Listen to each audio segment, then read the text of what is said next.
je disais à mon fils, « maman, elle aimerait ça, changer les tuiles du bain, de la salle de bain. » Il est comme, « Oui, mais moi, je la trouve tellement belle, notre salle de bain. Pourquoi qu'on la change? » Puis je me dis, « Oh mon Dieu, comment je vais y expliquer que j'ai voulu changer mes seins? » Si la tuile de salle de bain, là, ça venait le chercher. C'est-à-dire, j'ai changé les tuiles de ma salle de bain. Oui, exact. C'est ça. Ça ne fitait plus dans le tableau Pinterest de ma vie.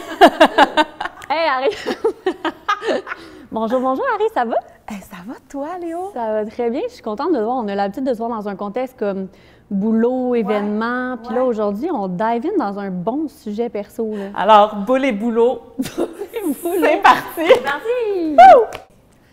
Quelle chirurgie avez-vous eue après votre grossesse? J'ai fait un redrapage de mes seins avec une auto-augmentation, c'est-à-dire que la médecin a pris mon propre gras de sein comme pour me faire des implants, mais avec ce que j'avais 8 mois après que j'ai accouché. Attends, elle prend où? C'est-tu liposuction 4 mai, genre? Dans mon long sein. Dans ma queue de castor que j'avais. Tu sais, on en avait long. OK. Comme de la pâte à modeler, j'imagine, quelque chose comme ça. Elle a juste refait la shape, puis j'ai adoré le résultat. Tant mieux. Moi, bon, je suis enceinte du 3e et c'est ce mois, mes changements corporels sont extrêmes. Et je suis quelqu'un qui prend quand même beaucoup de poids enceinte et beaucoup de seins.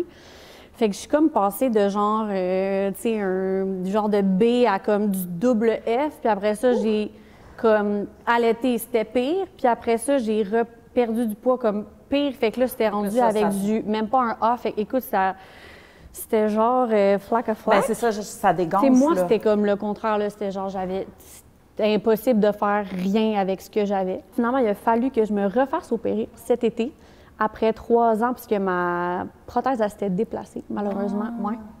Fait que ça, c'était poche parce que je l'ai faite au-dessus du muscle. Ouais. Puis là, cette fois-ci, je l'ai faite en dessous du muscle. Bref, mais là, tout est beau, tout est bien. Mais écoute, je suis de retour enceinte. Bien, c'est ça que j'allais dire. Je ne veux pas d'autres enfants, mais honnêtement, des fois, la pensée me passe par la tête, puis je suis comme, ça c'est assez pour me décourager. Je me dis, je voudrais pas me refaire opérer, je voudrais pas redébourser ce montant-là pour le faire. Je suis comme, garde, on reste à 1, je ne fais pas ça, mais tu sais, je trouve ça, mais j'imagine que tu dois y penser, tu sais. Là, la base est là, fait que je pense pas que ça, tu sais, ça devrait pas trop être déformé, mais on se revoit dans 6 mois, puis on s'en reparle. Prête pour la deuxième question. Mais Pourquoi avoir choisi un traitement plutôt que d'accepter votre corps postpartum? Oh my God! Toi, dans le fond, là, juste pour clarifier, avant d'être enceinte, tu fait faire tes seins? Non. Moi, c'est mon rêve depuis que j'ai genre 15 ans parce que mes seins ont toujours été des fameuses queues de castor depuis que j'ai genre 15 ans. Genre, hein? Comme, tu sais, la côte la plus bas, là, c'était jusque-là. OK.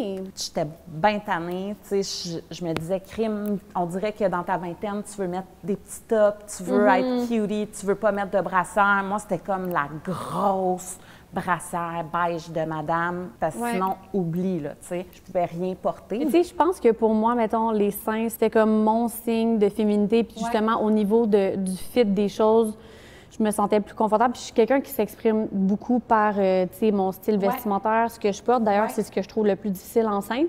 Là, c'était vraiment parce que j'étais comme, non, je pense que comme ça me rend inconfortable. Moi aussi, c'est un peu pareil comme toi. Pour moi, c'était vraiment, les seins, c'était vraiment... Puis depuis que ça faisait 16 ans que j'attendais ce moment-là, là, tu sais, fait que c'était le confort, l'estime de moi, justement, j'ai l'impression que c'est tellement un poids enlevé de sur mes épaules. Vas-y.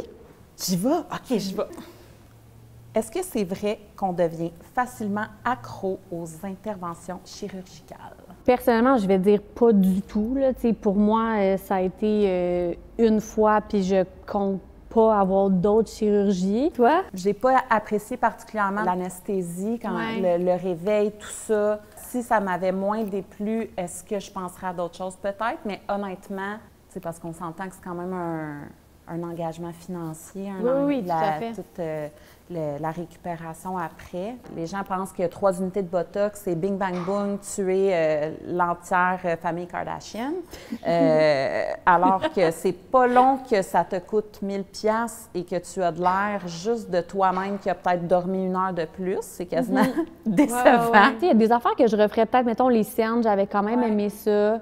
Il y a des affaires que je referais jamais, genre le menton, j'étais comme, oh my God, je sais pas pourquoi que... Mais c'est parce que j'ai comme une craque de menton, fait en tout cas... Je dis pas oui, on la voit super. Oui. Oui. Tu vois, je suis vraiment dans une passe parce que là, je suis due, mais là, j'ai le goût d'essayer, tu sais, comme, mettons, plus des traitements pour ma peau, mettons, micro-needling, tout ça, pour dire, comme, qu'est-ce que je peux faire de différent. Ça, c'est un bel engrenage pour moi. Ça, là, ça. Oui, mais c'est des belles alternatives, mais effectivement, c'est un autre engrenage de genre, ça finit plus. Puis là, t'as le Fraxel, puis le plasma, puis écoute. Le sperme de saumon. Pardon!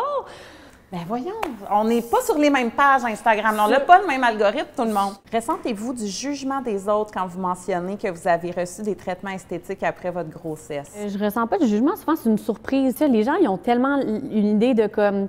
Tu te fais faire un rack, genre, puis tu sais, dans mon cas, c'était comme le plus petit possible, juste comme...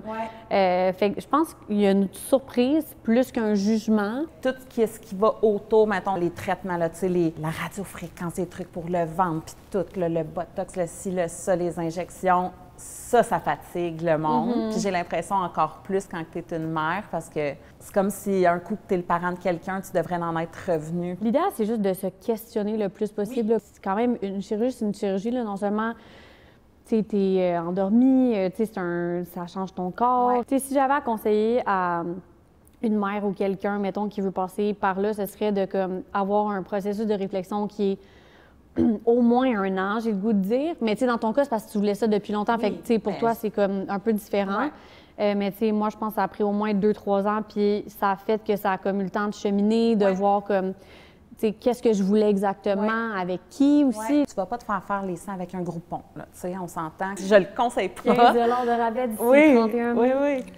50 % de rabais sur le 2e sein. Hey, no joke, quand je suis allée faire ma chirurgie, ils m'ont donné un rabais pour la clinique esthétique à côté. C'est pas vrai! J'étais genre, j'y vas-tu? Genre 150$ pour du botox. J'étais genre, On dirait que j'étais comme, make so much sense. Et en même temps, j'étais genre, attends, je suis pas sûre si je suis à l'aise. Je sais, on dirait que j'étais comme, C'est comme si ton médecin, mettons, tu vas chez le médecin pour une pneumonie, puis il te donne une carte cadeau Jean Coutu. Je pense que ça, c'est l'appât de, OK, là, je peux avoir ça, je peux avoir ça. Let's go.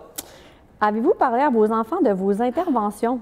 Hey, c'était pas de question, vous voyez. Je suis très transparente, moi, comme personne. C'est comme top valeur, genre l'honnêteté puis la transparence. Fait que, tu sais, je m'assume là, dans ce choix-là que j'ai fait. Fait que, tu sais, si jamais ils posent des questions éventuellement, jamais je vais être gênée de leur en parler. Puis en même temps, tu sais, avec le même discours que j'ai présentement, c'est important, je pense, d'accepter son corps puis de ne pas vouloir tout changer. Par contre, il y a des aléas de la vie qui font parfois que comme on est plus à l'aise dans certaines choses. Est-ce qu'un jour, je vais lui en parler? Peut-être, parce que je trouve qu'on est quand même ouverte et sur les choix physiques et corporels, nos propres choix, les choix de nos enfants, sur leur liberté d'expression, de leur identité en général. Puis une bonne façon de démontrer ça, c'est d'être transparente nous-mêmes sur pourquoi, sur comment. Je pense que c'est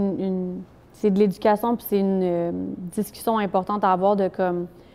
Je pense qu'on doit faire un grand cheminement en premier de s'accepter soi-même, de s'aimer. Puis une fois que ça, c'est fait, là, on peut discuter de comme, est-ce que c'est encore là? Si oui, entamer une réflexion, un processus de plusieurs mois, puis là, dire, OK, comme... Les complexes s'en vont pas parce que physiquement, ton problème est réglé. Exactement. Le mal-être, c'est ça, le complexe, il disparaît pas comme par magie le jour que tu te réveilles de ta chirurgie. Là, le travail n'est pas fini. Là. Je suis pas encore complexée de mes seins. Là. Personnellement, moi, ça a répondu à mon besoin.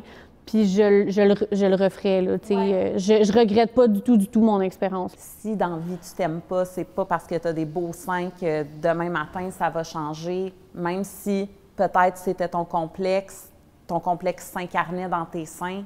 Il va migrer vers autre chose. Il va migrer vers autre chose si tu n'as pas fait tes devoirs personnels et tout à fait intimes.